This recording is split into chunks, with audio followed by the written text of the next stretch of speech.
નમસ્કાર મિત્રો, જીપીએસસીમાં પોલિટીના જે પણ પ્રશ્નો પૂછાયા છે એની આપણે આજે ચર્ચા કરવી છે. તો 23/2/2025ના દિવસે એક સરસ મજાનો પ્રશ્ન પૂછાયો અને મોટાભાગના લોકો આમાં કન્ફ્યુઝ થઈ શકે તો ધ્યાનથી સાંભળ્યો કે મિલકતના મૂળભૂત અધિકાર વિશે નીચેના વાક્યો તપાસો. પહેલું તો છે કે બંધારણમાં પ્રથમ સુધારાથી તેમાં સુધારો કરવામાં આવ્યો અને 42માં સુધારાથી તે માત્ર વૈધાનિક અધિકાર બની રહ્યો. તમે બધા જાણો છો કે જ્યારે મિલકતના અધિકારની વાત કરવામાં આવે એટલે આપણે તરત ખબર પડે કે ભાઈ મૂળભૂત અધિકાર હવે નથી, 44માં સુધારામાં આપણે ફેરફાર કર્યો છે. એટલે આ બે વાક્ય જોઈને આપણે તરત તો ખબર પડે કે 42માં સુધારાથી તે માત્ર વૈધાનિક અધિકાર બની રહ્યો આ ખોટું છે.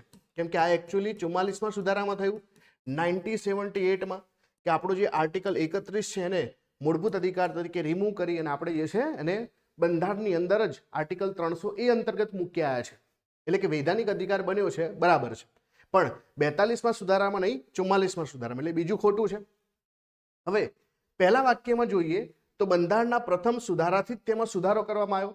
હવે તમે જો બંધારણનો પહેલો સુધારો જુઓ તો તમને તરત ખબર પડે કે ભાઈ 31A છે, 31B છે અને સાથે સાથે 9મી અનુસૂચિ, આ બધું મિલકતના અધિકારને લગતું જ હતું અને એટલા માટે જે છે પહેલું વાક્ય બિલકુલ સાચું છે. ઘણાને એવું લાગે કે ભાઈ 44મો સુધારો આવે, પણ પહેલા સુધારાની અંદર મિલકતના જે છે અધિકાર છે એની અંદર સુધારા કરવામાં આવે એવું લખ્યું છે, એટલે બિલકુલ સાચું છે. તો આપણું જે છે પહેલું વાક્ય સાચું આવશે અને બીજું વાક્ય ખોટું આવશે.